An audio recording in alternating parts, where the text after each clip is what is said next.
one of the toughest jobs in all of college sports. That's being the head coach at the University of Texas with all the expectations around the football program.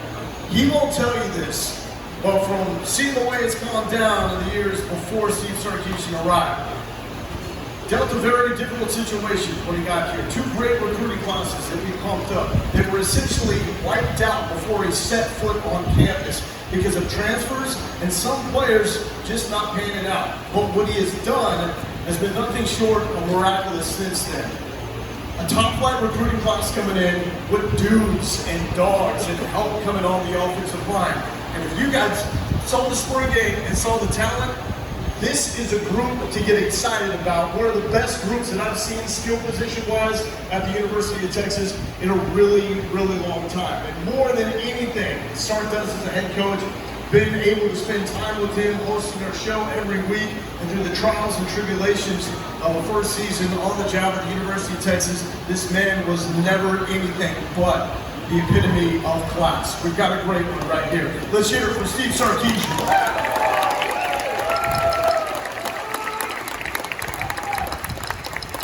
So bold.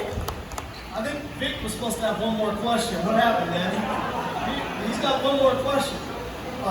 Anyway, is this awesome or what, man? We get to be out here together. This is so cool.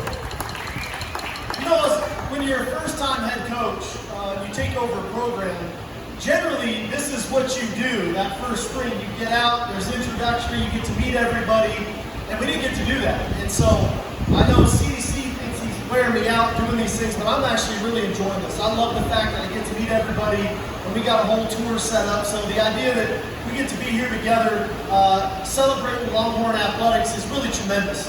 You know, every day, when I pull up to DKR, I think about the excellence we're surrounded by every single day. Not just by these two men and their programs, but look at what baseball's doing. Look what Eddie Reese has done with swimming and diving. Look at what Chris Beard is going to do with the basketball program. It is every single sport. It is the best in the world at what they do. And then we have a standard to live up to. That's why you choose to come to the University of Texas. I could have stayed. I had a great job, man. My life was good. But it's the University of Texas. And if you're a really unique competitor, if you're a true competitor, and you strive to be the best at what we do every single day, you don't say no. You come to the University of Texas and you take on the challenge. You recognize the expectations and you roll up your sleeves and you go to work. And sooner or later, right, you start hitting those milestones along the journey to greatness. And that's what we're chasing every single day. That's what these two men are chasing every single day. That's what CDC's chasing every single day. That's why he's assembled the coaches that he has. That's why the student athletes that we have in every single program are national champions. They're Olympians. They're high draft picks. They're the best at what they do. But that's why you come here, is to be the best. And then it takes the hard work. It does take, you know, overcoming hard and all the things everybody's talked about. That's what it takes.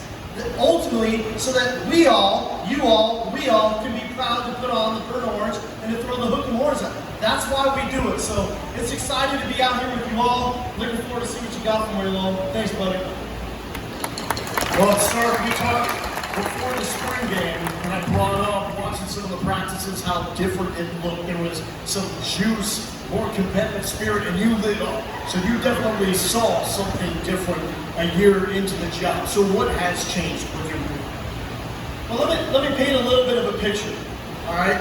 CDC didn't tell me all this when I took the job, so let me paint a little picture here. I was told we had a new facility, right? But when I got to the job, we weren't going to move into the new facility until August. So we had 8 months. And if you really want to critique a program, you have to look at that program from A to Z. And where I failed, quite frankly, in our program, is I failed in connecting with our team and our team connecting with one another at this time last year. Why and how did that happen? We were in the north end zone. I was on the 7th floor, up in a cubicle. Our players were down in the visiting locker room. We would meet as a team on the 8th floor on the concourse on the north end zone where that big bar is, you know, the Tito sign is, the Deep Eddy sign is. That was right behind me with a pop-up screen and our players were in card table chairs. Then the position coaches met with their players in the suites on the 8th floor. So we didn't have a natural place to really connect with our players, and I failed in that spot because I didn't generate enough opportunity for our team to grow as one. Because that's what culture is, right? That's what we're talking about, and that has to grow organically. So when I fast forward to being in the South End Zone now, which is a beautiful place, and thank you all who helped make that happen. It's an unbelievable just facility for us to be part of. I see our players every day. I eat with our players for breakfast every morning. They're upstairs in my office, or the weight room, the training room, the locker room. It's all connected as one. The player lounge. They don't go anywhere. They're connected as a team. So naturally, when we take the field, man, you just feel a sense of accountability, a sense of, I want to do it not for me, I want to do it for the guy next to me because I know how hard he's working. I know what he's putting into the program. So with all that being said, that's the key to the drill. And we're doing it with a lot of new faces. Imagine this. I've got 19 more new guys at least coming, possibly 21 on May 31st. To go along with the 14 that we already signed that have been here mid-year. That's 35 new scholarship players. I only have 85 total. So I'm going to have 35 new faces, so nearly half of my team will have not been in that locker room a year ago as we went and trudged that season that we trudged through. So we're going to be counting on these new faces. We've got to get them on board quickly as we're building the players that are still here. Mention the offensive skill position talent that you've got. It's been a 180 across the board. Tell us what can make this group special. I know still a lot of guys have to mature and prove themselves, but what you have at running back, quarterback, tight end, and receiver, what gives them a shot? Well, our skill players are obviously very talented, and I think one of the things that makes them talented is that we actually have quality depth at the position. We've got 3 really good quarterbacks on our roster. Hudson Card, Quinn Ewers, Malik Murphy. These guys are ridiculously talented. And I've been in some really good rooms. I want you to think about something. I was sitting in a quarterback room, about almost 20 years ago with Carson Palmer, Matt Leinart, and Matt Castle, all in the same quarterback room, all of which were starting in the NFL at the exact same time.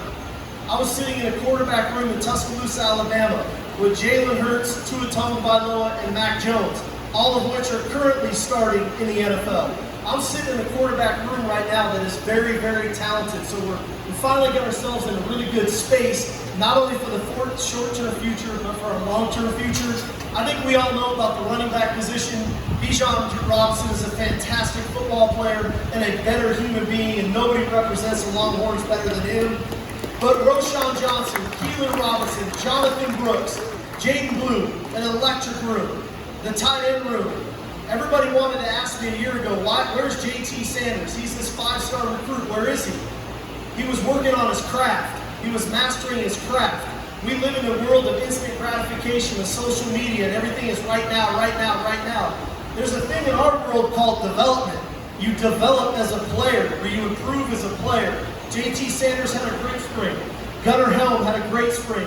The addition of Jaleel Billingsley, another fantastic player. So that room's in good shape. And then at receiver, we all saw what Xavier Worthy did for a year ago for us as a true freshman. Jordy Whittington is back healthy. He looks fantastic at receiver as well.